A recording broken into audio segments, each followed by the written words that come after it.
Good morning, Class 4Y. This is Mark Kennedy doing the filming today. Over to Mrs. Kennedy. Hi, William is still asleep. That's why we're doing it early to get our filming done. I want to talk to you today about chapter 6. Now, in your reading this week, I've asked you to read chapter 6 and chapter 7. Chapter 6 is called Meanwhile Deep in the Ocean, and it's quite a short chapter, and you could actually, if you were not reading carefully, just skim over it and think it's not important.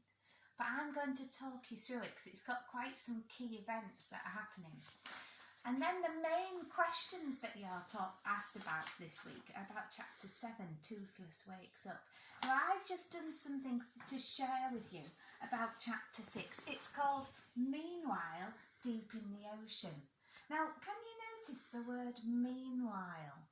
I think that's a very clever word to start a chapter with, because meanwhile means it was happening at the same time as something else. So while that chat with old Wrinkly was going on, deep in the ocean, meanwhile, something else was happening.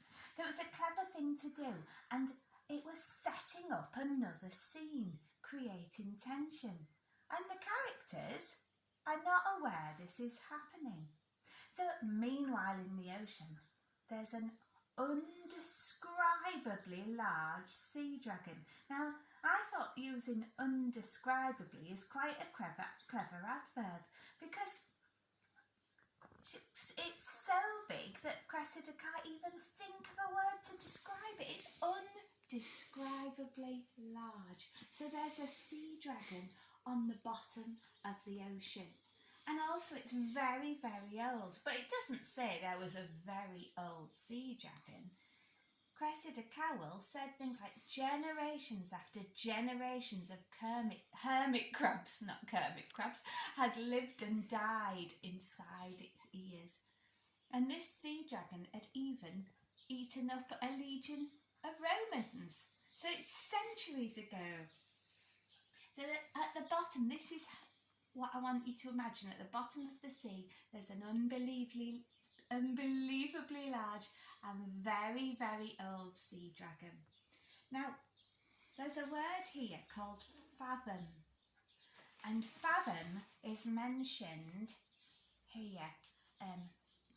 The dragons can stay in this suspended state for eternity, half dead, half alive, buried under fathom after fathom of icy cold seawater. Now, I thought the word fathom meant understand.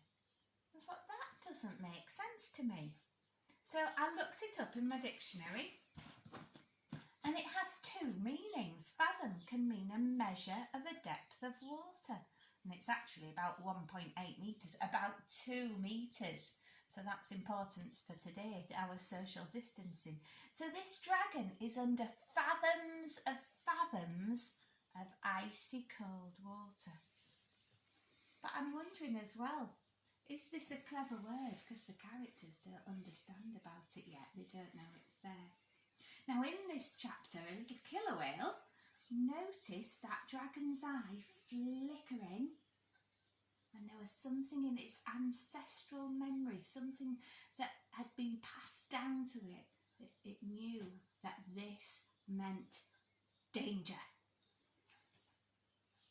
The dragon was in a light asleep, so danger is going to happen. Okay. Enjoy chapter 7 as well. Do your questions, and I'll see you in Zoom. Adios, everyone. Bye.